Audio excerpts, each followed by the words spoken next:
Good morning, good afternoon, good evening. How's it going? My name is Luke Scaros. I am the founder of Scaros Performance Healing LLC out here in Maryland. However, I also cater all over the DMV, that is the DC, Maryland, Virginia area. You can find out my information at www.scarosperformancehealing.com. And today, we're going to be diving into divine gender. Now, in my previous videos, I talked about divine masculinity, especially as we see a spike in toxic masculinity. And divine masculinity is a great way to counteract the toxic energies that are happening in our country, in our society, especially in our men. We have a problem with patriarchy. We have a problem with misogyny.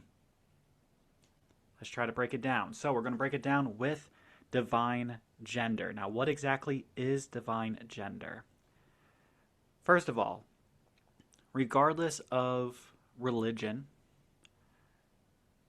or spirituality or even folklore, there tends to be, 90% of the time, tends to be an overarching theme. And that theme is Father Sky, Mother Earth. We have Zeus, god of the sky, also Jupiter, god of the sky. We have Mother Nature, Pachamama. We have these associations all over the world of the earth being maternal and the sky being paternal.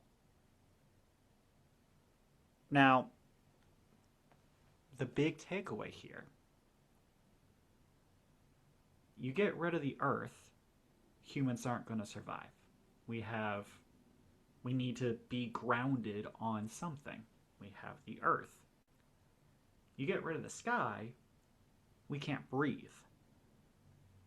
We need both of them together to be able to survive as a species. That's what we're talking about here. We're talking about the balance and the unity of the masculine and the feminine to create a balanced individual. So, in each of us, there is a scale. And on one side is our divine masculine, and on the other side is our divine feminine. And it's real easy to be imbalanced one way or the other. This doesn't mean that if I am a man, it's going to be my masculine is more down and my feminine is more up. I'm a man. Sometimes I feel like my feminine is heavier than my masculine. I know women, several women, who their masculine seems a bit heavier than their feminine. It happens. Our goal, however, is to try to balance out our divine masculine and our divine feminine to basically create a divine self. Carl Jung works with this as well. He calls it the anima and animus. And the idea is when one of these genders is imbalanced, behavioral problems kick in. For him, it was talking about a lot of things like over emotionality, aggression, toxic relationships. So feeling like I need to be proving my manhood by sexual conquest, stuff like that. So anima and animus is what he used to describe what I'm essentially calling the divine masculine and the divine feminine. However, we're in 2026. We now know, we should have known a long time ago, but we now know that gender is a construct.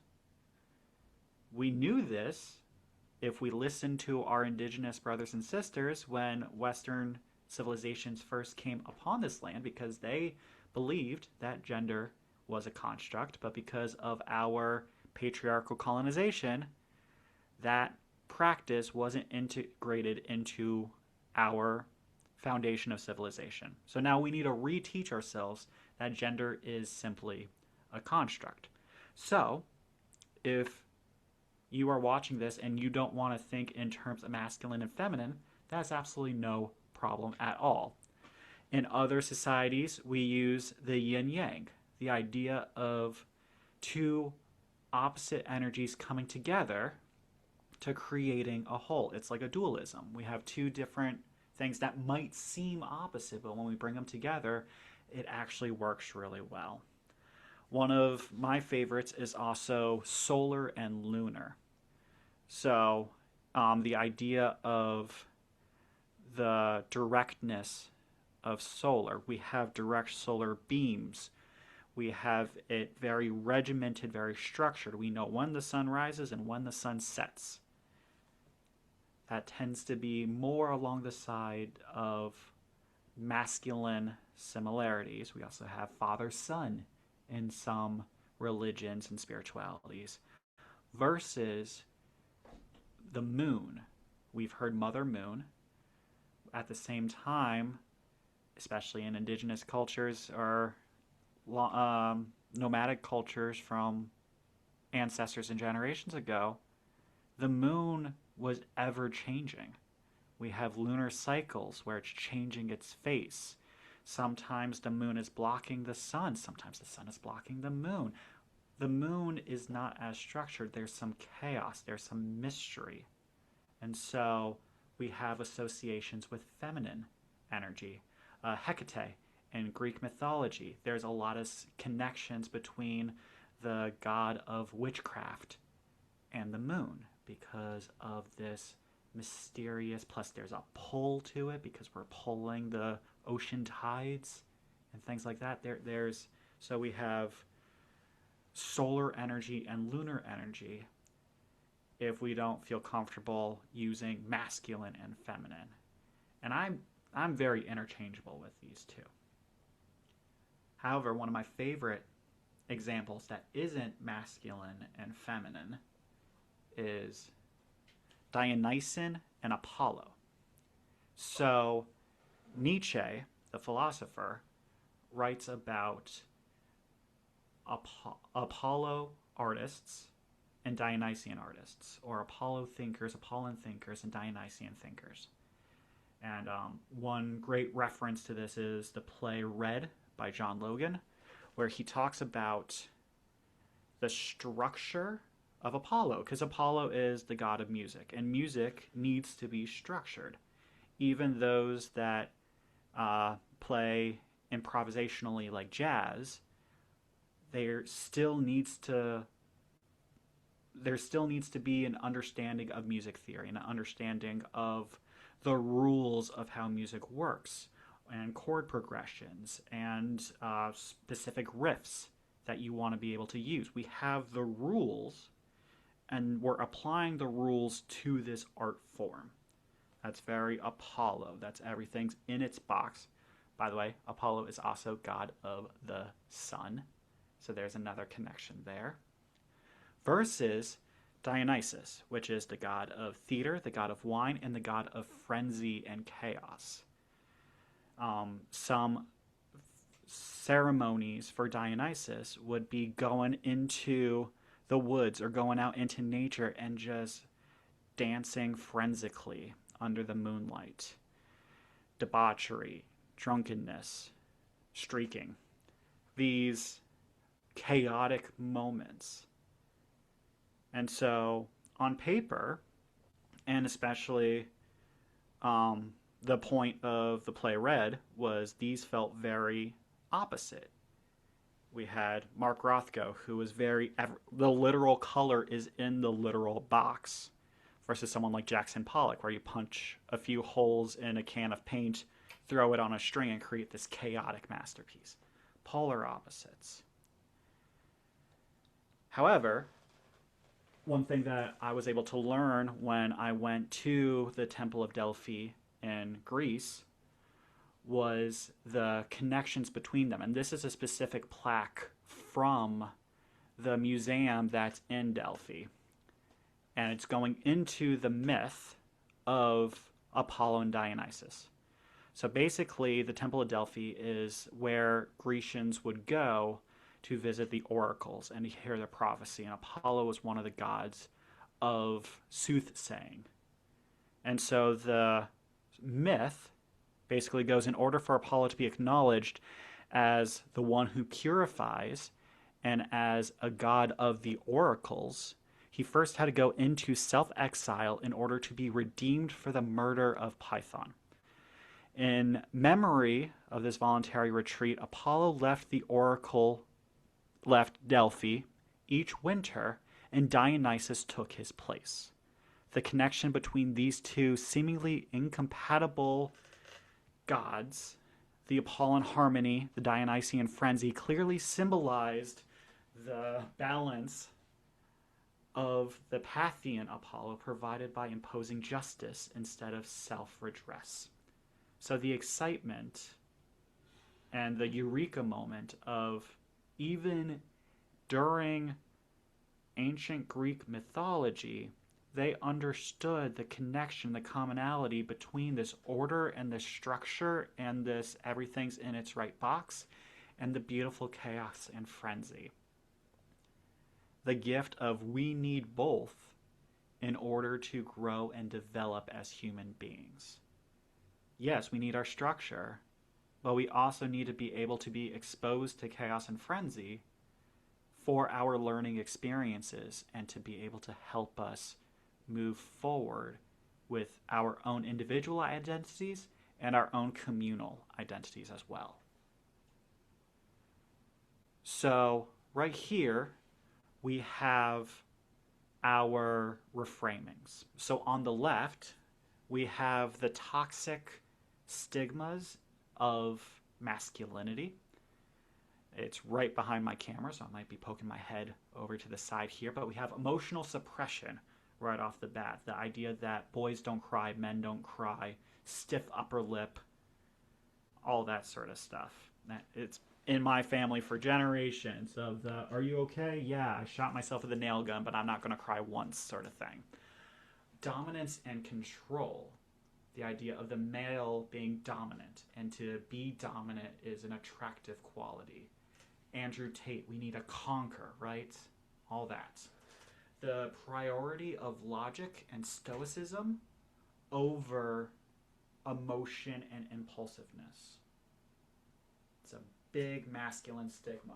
Aggression in general. Men are aggressive. Men take what they want. Men go and get it. You killed that presentation today. All that. The aggressive language. Sexual conquest. In everything that we're talking about, it's aggressive, dominant. And that includes sex too. In order for me to be valued as a masculine male, I need to conquer my sexual partner, right? And then the provider identity, the idea that men are the ones who provide for their family. They are the ones that sacrifice for their family. Unfortunately, it's a very toxic trait that's in society. It's a very patriarchal trait. There's arguments of, well, hunter-gatherer and all that sort of stuff. That's just BS at this point. And if you want to comment about it, go ahead. I might ignore you, but it is. It's BS at this point. So we're going to take these stigmas and we're going to reframe them. So we're going to be striving for emotional mastery. So the idea of, I'm not suppressing my emotions, I'm understanding my emotions. I'm understanding when I need to just sit in my discomfort rather than I'm going to swallow it and bottle it down and push. Feeling deeply, responding rather than reacting. So a reaction is when we're in a moment of distress and immediately snap and knock it off, stuff like that. Responding is allowing ourselves to pause, to breathe, to sit with the discomfort, but then rationally make that decision. Leadership and stewardship rather than dominance and control. I'm not dominating you. I'm guiding. I'm offering.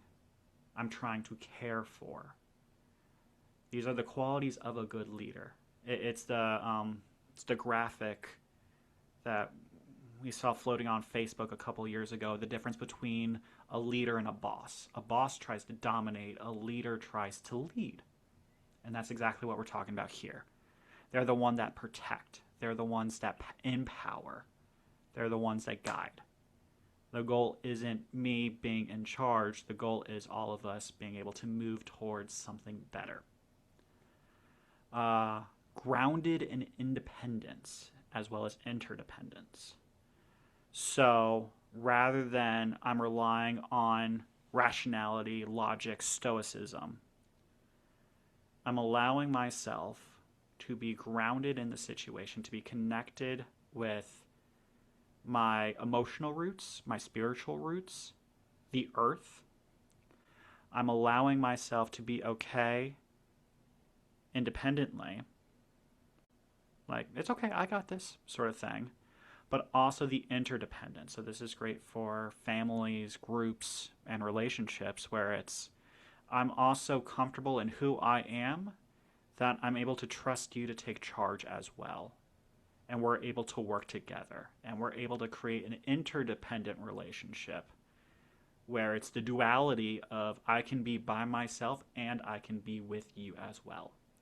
That interdependent duality is vital for the masculine, especially if we're conditioned that we must dominate, that we must provide, that we must conquer. This interdependence is revolutionary and a great developmental mindset. Calm, strength, and discernment. The idea of aggression versus calm. When I was an acting teacher, I used to teach about red flame energy and blue flame energy. And red flame was like fire.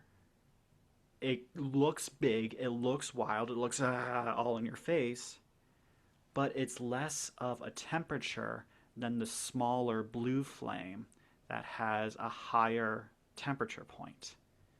It's very same here. Sometimes, especially when it comes to work and relationships and stuff like that, the big aggression doesn't work. The calmness, the calm strength, that blue small energy, that works a whole bunch more. And the idea of I can still protect my family. I can still protect my loved ones. I can still protect myself simply by responding, by being calm, and really feeling the full depth of myself and being grounded. When my amygdala is activated, when I'm reacting, when I'm being aggressive, I'm not going to get anything done. So that's the reset. That's interesting. Sacred sexuality and presence. So I see sacred sexuality in Instagram influencers, coaches, spiritual teachers, and a lot of the times the demographics for women, which as it should be. I've also seen sacred sexuality for the LGBTQ community, which as it should be. It's now up to us heterosexual men to also embrace our own sacred sexuality. So that way we're not relying on sexual conquest to be our validation. I don't need to go to a bar and pick up a girl to feel better about myself. I can find my own sacred sexuality within myself, and it's not guilt-inducing, and it's not a cardinal sin and it's not this awful, disgusting thing. It's who I am as a person, because humans are sexual beings. That's how we reproduce. That's how we grow as a society, is sex. So let's add the sacredness back into it. And it doesn't have to be religious. It doesn't have to be the church, man and wife coming together as one, although there is absolutely an element of that, especially if you're talking masculine and feminine or solar and lunar coming together as one. But it can also be our own sexuality coming into our own identity. And that's a beautiful thing that's worth exploring, especially in the heterosexual men, that the stigma and the tradition is of a toxic patriarchal misogyny. Purpose-driven contribution. So instead of this is what we're going to do, the aggressiveness, the provider, I need to handle it, all that sort of stuff, we now have intention involved in the mix, which is fascinating and exciting. Because now the intentionality isn't gender roles or the validation of I'm the provider or anything like that. The purpose is what's happening in the situation. The intention is what's happening in the situation. If it's my family's having a moment of crisis, the intention is to help my family. So the intention is being the protector. Sure, fine. If it's something creative, the intention is the creativity. The intention is what's ever happening in the situation. And the beauty of it is that sometimes you're in the driver's seat, sometimes you're not in the driver's seat, sometimes you're letting your loved ones be in the driver's seat. And it's that give and take, and the ego's no longer involved in it. Because it's not the intention of the ego, it's the intention of the situation. Which is fun and exciting. I'm telling you, all of this is fun and exciting. And then integrated wisdom. So this isn't just logic, stoicness, rationality, stiff upper lip, get rid of all emotion. It's bringing in the emotional trait of intuition with the logic. It's finding that balance between the rational sun and the ever-changing moon. We need both of them together. That's exactly what we're talking about here. The integrated wisdom, the combination of logic and emotional intuition. And these are just all the masculine traits. We're going to do the same thing with the feminine traits right now. And keep in mind that I'm not saying all men are this, and I'm not saying all women are this. I'm saying that these are the stigmas and the toxic characteristics that we tend to call out.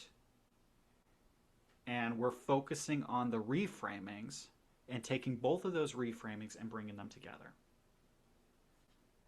So, for feminine, the stigmas on the left, we have the emotional overwhelm. So basically, women are emotional, women are always crying, which honestly, I read this list and I think all but one I could use to describe myself. I was the crybaby growing up and all that sort of stuff. So already the whole women are blank is out the window. But the feminine stigma of the over-emotional person. People pleasing. People pleaser right here. It's awful. It's absolutely awful. We're going to reframe that. Passive dependence. The idea of the feminine energy depending upon another, needing the damsel in distress, all that sort of stuff. Manipulation is a toxic feminine trait. The validation seeking, toxic feminine trait.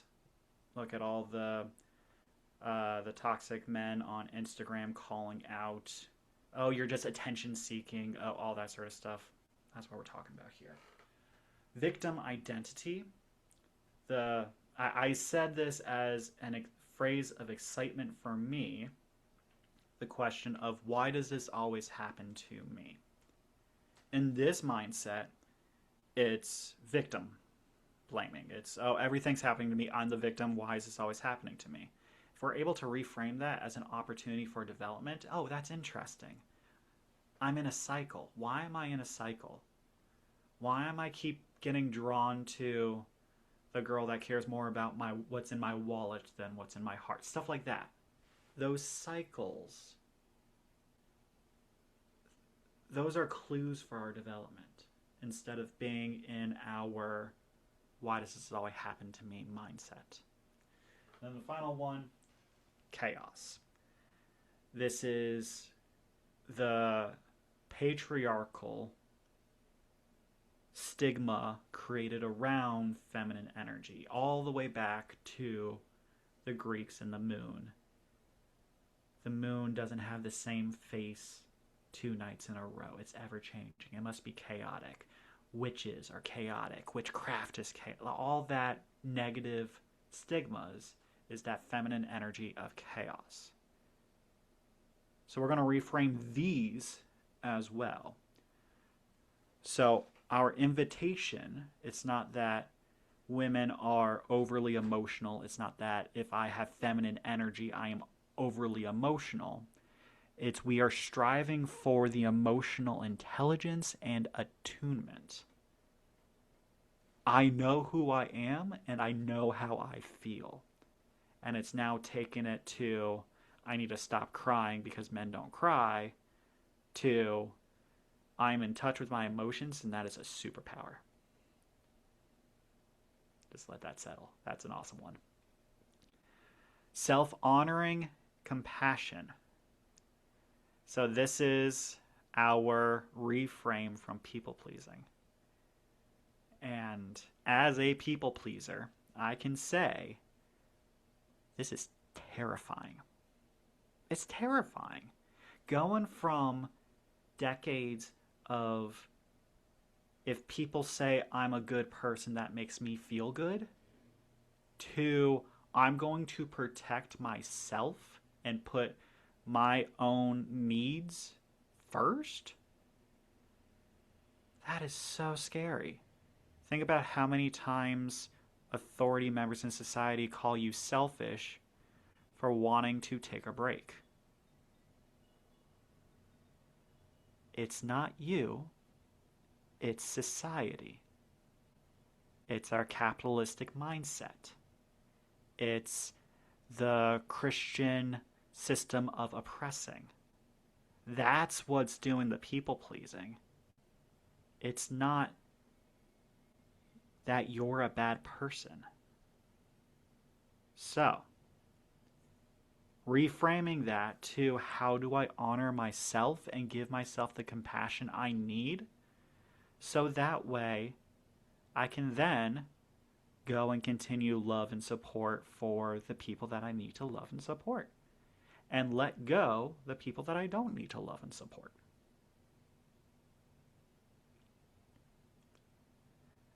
Instead of passive dependence, receptive sovereignty. I love that. Receptive sovereignty. I can ask for help and it doesn't make me a weak person. Because remember, with the masculine, that's the provider. I got this. I'm the one in control. I'm the one that needs to do it. We're not dependent on that. That's BS. We can take care of ourselves, but at the same time, we have the power to be able to ask for help, and it's not a bad thing.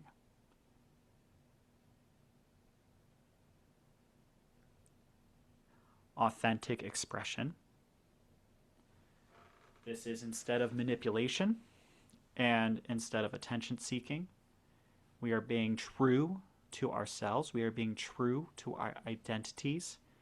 The line from the producers, if you got it, flaunt it. In that, yes, obviously that song was sexist and catcalling and all that sort of stuff. But in this situation,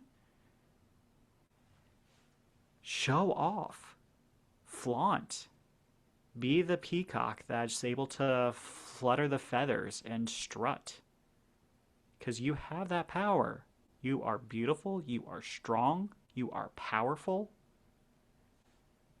Work it. That's exactly what we're saying right now. Innate self worth. I think that's it right there. We're not seeking the validation from other people, we're finding the self worth within ourselves, which completely changes the game. Can you imagine a world where instead of relying on social media for our validation, we find the validation within ourselves? So then what do we need social media for? To celebrate, to love each other. When that happens, that's going to be amazing. And that's going to change the entire game. And it's going to take it from the capitalistic comparison is the thief of joy and we need to keep comparing ourselves so we can give more money to all blah blah blah blah blah. And it's just turning into a giant love fest online. And that's going to be the end game. Creative responsibility instead of victim identity and chaos. So, the creative part. One, creativity is a very divine feminine trait. It's a very lunar trait, creativity, right? Because we have the structure and rigidness of the solar. The Apollo, yes, the Apollo is creative, but there's rules with it. Here, we're saying yes, sure, we'll recognize that there's a path. Even improv has rules, right? Yes, and. You can't just pull the Michael Scott in The Office and just kill your scene partner on stage, right? There's some rules, but it's the creativity of that responsibility that's being able to being able to help make things flow, being able to help us grow in the guidelines. And then, of course, intuitive flow grounded in structure. Feminine energy. We are relying on our intuition. We are relying on that frenzy. We are driving on the emotion. But at the same time, we're asking for groundedness. That's probably the most balanced sentence out of both of these two slides. The intuitive flow grounded in structure.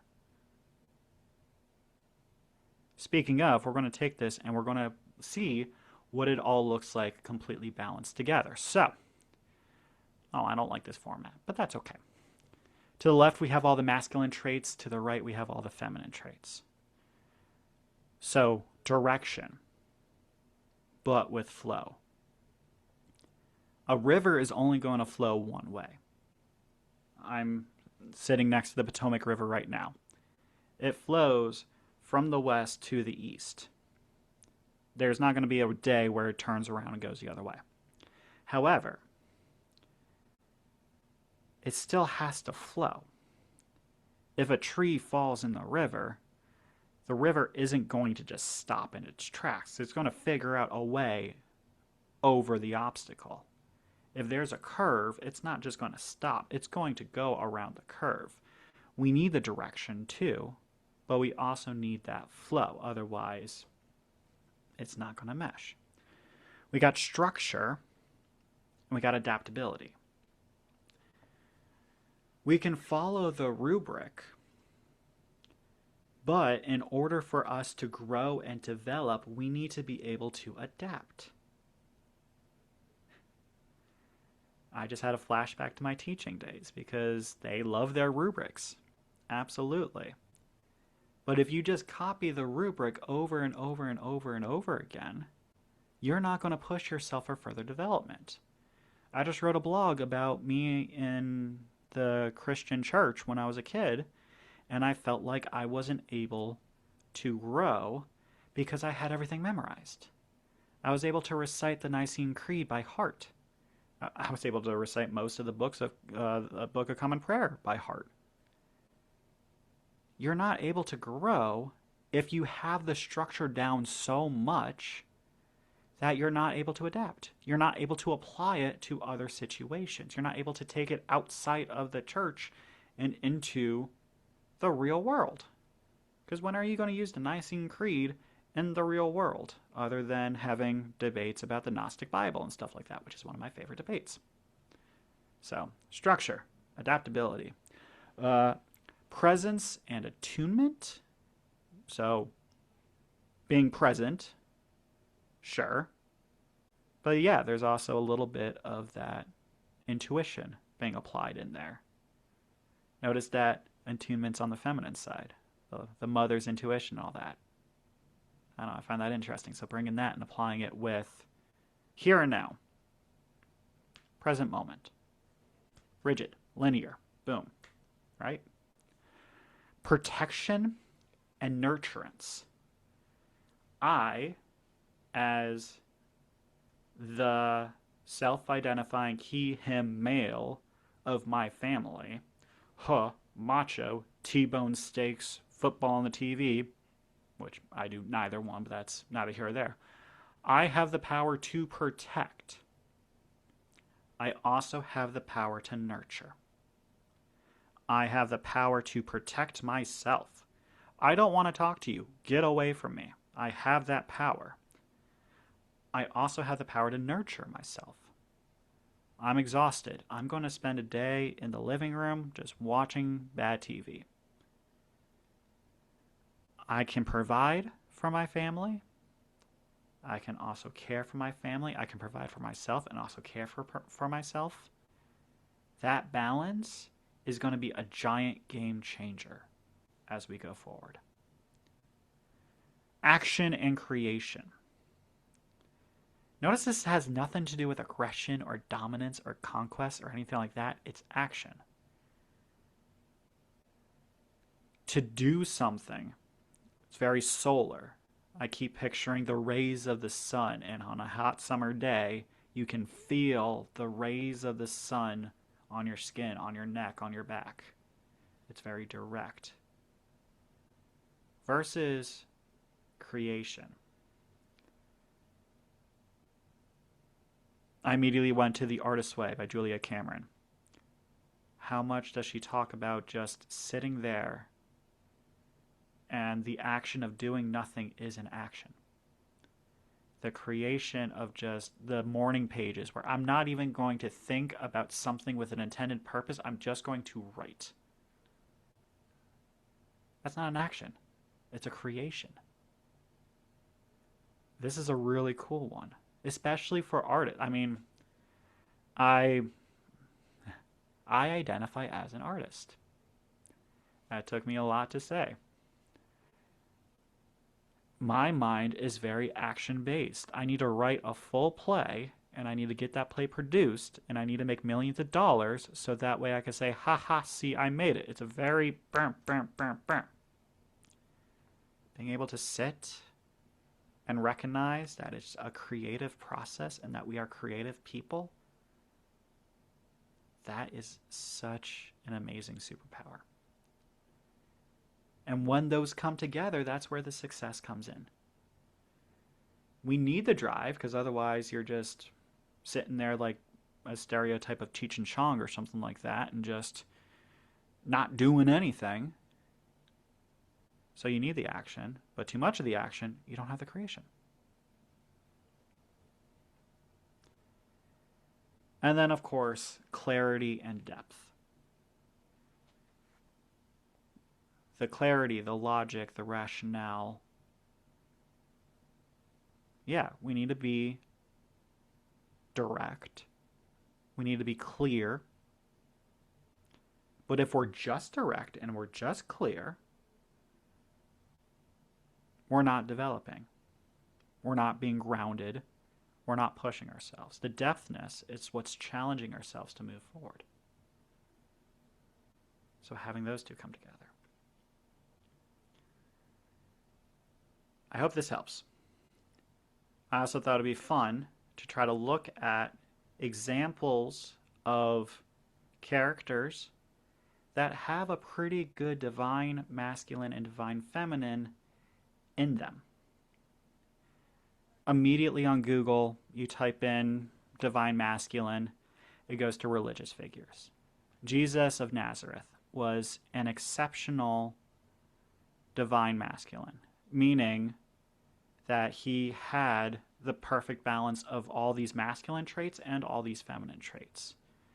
The direct and the flow, the structure and the adaptability, all these down. Francis of Assisi was another strong example. The Buddha was another strong example. The masculine and the feminine perfectly balanced. But there's more than just spiritual figures. So, the biggest one that got me started on this journey was Thor. And it was mostly because of the newest trailer for Avengers Doomsday. And I'm not going to give any spoilers. If you don't want to watch it or you don't want to see it, it's awesome, but you can wait. It's totally fine. However, let's look at his entire journey. He started out the most masculine, toxic masculine side of things. He was all the way over there. He was sent on this journey, not just in the first movie, but in his entire MCU arc, where the divine feminine is starting to cater out. And at the end of Love and Thunder, there is now someone extra to love. And now he's not just a warrior, he's also a protector. And he's also a caretaker. And so now the masculine and the feminine are balanced. And Norse mythology is an excellent resource. Just reading up on the Viking traditions of what it means to be both masculine with divine feminine energy. I mean, they were one of the most hygienic warriors, right? They mastered self-grooming. They took baths daily. They prayed. They were artists. They were poets. They were craftsmen. Their weapon was also a tool. The axe, the battle axe, that's also a tool, right? So, an excellent example of the divine masculine, divine feminine. Right, I'm mirrored. Sorry about that. Steve Rogers and Peggy Carter. Especially in the first movie, the first Avenger. But once again, in the MCU arc, until it turned into Steve trying to get back in time to be with Peggy and all that sort of stuff, blah, blah, blah. But the reason why Steve was chosen for the Super Soldier Serum Project was because of his divine feminine traits, because of his passion, because of his protection. He wasn't trying to dominate or be aggressive or conquer. He was just trying to do the right thing. He was trying to stand up for the little guy. He was being the protector. He was sensitive. He was another artist. There's a theme here about artists. Meanwhile, Peggy, the female character, is having these masculine traits, right? She was his military superior. She was the one fighting members of authority. She was the one that, instead of having emotional conversations, took out a pistol and shot at the Shield when she was feeling jealous about him flirting with other girls, right? Like, she has so many masculine traits while being a female. So we have these two characters and this romantic relationship where Steve is more of the lunar energy and Peggy is more of the solar energy, and them coming together is helping them grow, which is really cool and really beautiful. And unfortunately, he gets sent to the future and all that sort of stuff.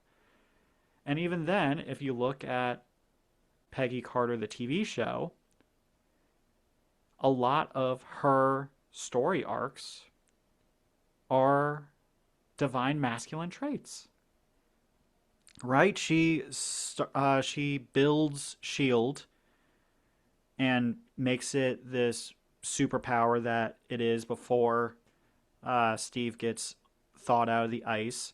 She's able to move forward. She's able to solve all these cases. She's able to find a relationship with another man who also is slightly dependent upon her because of his disabilities and stuff like that. Like there's she has the masculine traits down wonderfully. And so that's another example to really look into. Barack Obama. One, he's just a beautiful man and a beautiful human being. But looking at his leadership styles, there's no aggression, there's no dominance, there's compassion, there's protection. If you are able to sing Amazing Grace to a crowd of people, that isn't from a toxic masculine heart. We don't have Andrew Tate singing Amazing Grace in front of a room full of people. That takes someone that has a perfect balance between the divine masculine and divine feminine.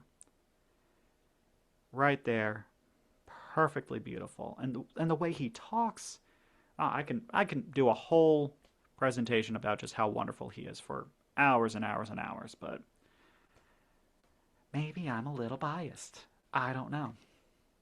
No, I do know. No, he's just a wonderful man. So, yes. And then, of course, speaking of wonderful men, and probably the most perfect man on the face of the planet, we have Aragorn from the Lord of the Rings series. Once again, someone that is a warrior and a leader who is able to show emotion, who is able to process their emotions, who's able to recognize his humanness, who has creative abilities and creative thinking, who knows when to ask for help, right? We have someone that could easily be a toxic masculine with just masculine qualities, and I'm just going to take, rather than try to come up with a solution, cough, cough, Boromir. But instead, we have someone that has the perfect balance between the drive and the direction and the action of the solar or the masculine with the emotional intelligence, the creativity, and the intuitiveness of the feminine / the lunar. So, if this is not an excuse to rewatch the entire Lord of the Rings franchise, I don't know what is. I hope this is helpful. I am looking forward to keep creating these ideas and these concepts and being able to bring them forward. I'm going to try chopping this up so that way I can use this for reels and stuff like that, so that way you don't have to watch the entire video if you don't want to. And the biggest ask that I have, please reach out. If you want to challenge something I said, shoot me an email or a comment or a DM. If you have questions or clarifications, reach out. If you want to do the spiritual work yourself, reach out. I'm around. Every Friday, I am here waiting for you guys to do the work together. So if you want to reach out, let's do it. All the best. How do I stop?